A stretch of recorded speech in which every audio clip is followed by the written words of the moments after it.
Muhammad. Nak bagi Kota jawapan. Belud. Siapa itu? Kota Belud. Kota Belud. Boleh. Terima kasih.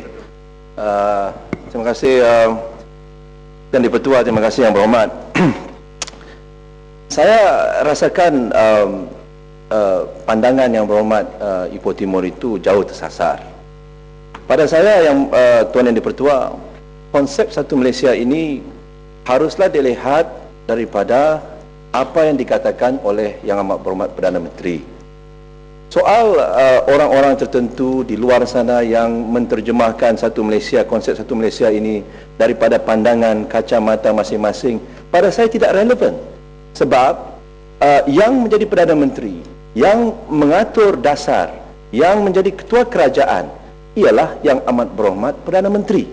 Kecualilah pada masa dan ketikanya Yang Amat Berhormat Perdana Menteri sendiri mensabotaj konsep satu Malaysia ini, mungkin saya rasa perlu untuk kita mempertikaikan satu Malaysia. Pada saya Yang Amat Berhormat telah menjelaskan dengan jelas konsep satu Malaysia, dan untuk mengatakan konsep satu Malaysia ini Yang Amat Berhormat Perdana Menteri gagal dan sebagainya, ini adalah satu tidak lebih daripada taktik politik. Kalaupun ada orang-orang lain yang membuat kenyataan tentang satu Malaysia, tidak perlu kita palitkan kepada Yang Amat Berhormat kerana dia konsisten. He is the Prime Minister. He is the one in charge. Dengan izin. Terima kasih.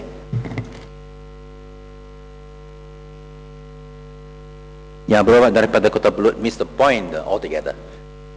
Apabila Yang Amat Berhormat Perdana Menteri adalah menutarakan konsep satu Malaysia, dan kalau ini disabotajkan bukan orang luar tetapi oleh pemimpin-pemimpin Barisan Nasional, termasuk Timbalan Perdana Menteri, termasuk menteri-menteri, bukankah ini bererti bahawa Yang Amat Berhormat Perdana Menteri sudah hilang losing the fight for one Malaysia? Dan ini adalah point saya.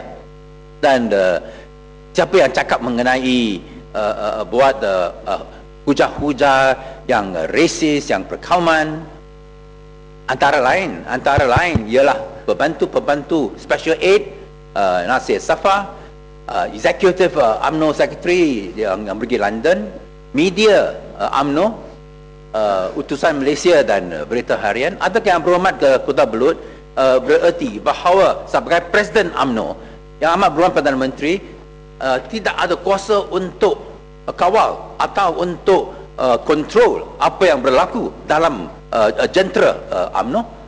Adakah kita diberi gambaran bahawa apa yang berlaku dalam UMNO tidak ada bersangkut paut dengan Yang Amat Berhormat sebagai Perdana Menteri, sungguh dia pun Presiden UMNO?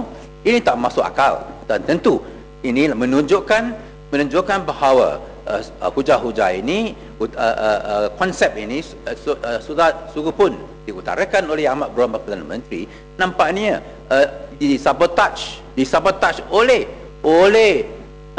dari dalam, ada selimut, ada musuh dalam selimut, dalam UMNO, dalam Kerajaan Barisan Nasional. Itulah di mana Yang Berhormat miss the point altogether.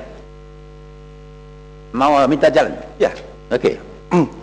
Terima kasih Tuan Yang Dipertua dan Yang Berhormat.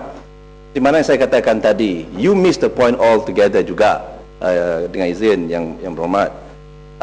Seperti mana yang saya katakan tadi, until such time, dengan izin, Yang Amat Berhormat Perdana Menteri mempunyai konsep yang berlainan ataupun dasar yang berlainan daripada semangat satu Malaysia yang berlandaskan kepada perlembagaan persekutuan, barulah saya rasa kita perlu untuk mempertikaikan konsep satu Malaysia ini. Dan Yang Amat Berhormat Perdana Menteri telah pun mengambil tindakan kepada pegawai-pegawai yang telah disebut tadi. Jadi bercakap tentang ini, tambahan sedikit Tuan Yang Dipertua, bercakap tentang masalah statement perkauman ini. Saya sendiri mendengar statement yang dibuat oleh Yang Berhormat Ipoh Timur semasa berada di Sabah. Di Sabah dia datang, dia bangkitkan semangat kaum Kadazan, mengatakan kaum Kadazan ini hak mereka telah diambil, hak mereka telah tidak diindahkan oleh kerajaan. Ini pada saya, Tuan Yang Dipertua, adalah satu cara lagi untuk pihak pembangkang menggunakan isu-isu yang sensitif, yang melibatkan isu perkauman untuk politik. Mengkritik kerajaan tidak menjadi masalah, kita pun boleh mendengar dasar-dasar kerajaan dikritik, tetapi dengan membangkitkan semangat perkauman, dengan jelas dan terang mengatakan bahawa kaum Kadazan dianaktirikan di negeri Sabah, itu saya rasa agak tidak unexpected of a gentleman like Yang Berhormat Ipoh Timur dengan ini. Itulah intervention yang sangat ungentlemanly. Poin pertama ialah Yang Berhormat Kota Belud sangat jelas elak daripada isu yang saya kemukakan bahawa konsep satu Malaysia nampaknya tidak diterima oleh rakan-rakan beliau dalam kabinet dan pun dalam UMNO, dan khasnya jentera UMNO termasuk Utusan Malaysia, Berita Harian, dan dalam 1 tahun ini khasnya apabila Yang Amat Berhormat Perdana Menteri memegang jawatan, kempen-kempen yang menentangkan idea konsep satu Malaysia teruskan mengenai sangat racist dan sangat chauvinis. Mengenai apa yang saya kata di Sabah, nanti saya akan datang, nanti Yang Berhormat pun boleh minta penjelasan. Tapi apa yang saya di sini dengan pendeknya, apa yang saya kata di Kota Kinabalu dan di Sabah ialah bahawa apabila Barisan Nasional mau ambil kuasa di Sabah, Barisan Nasional adalah memberi satu jaminan bahawa adalah kemukakan satu konsep kongsi kuasa, power sharing, dan melalui cara rotation jawatan ketua menteri antara tiga-tiga puak atau tiga-tiga kaum yang terbesar, antara Kadazan, Muslim Putra dan non-Muslim Putra atau Kadazan Murut, Kadazan Dusun Murut, dan antara Tionghoa. Sudah berapa tahun? 14 tahun? 16 tahun, apa hakikatnya? Hakikatnya ialah ada 4 tahun orang Tionghoa adalah Kadazan Dusun Murut berapa tahun? 1 tahun pun tak ada. 11 sahaja. 11 bulan sahaja. Ini hakikat. Ini tak boleh lari.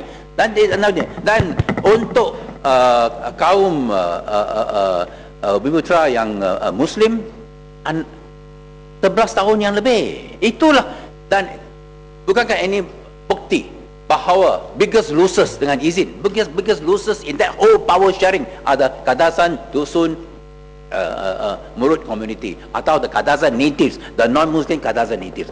Ini kita boleh bagi saya bincang nanti apabila sampai. Saya bersama habiskan mengenai konsep satu Malaysia dahulu. Kita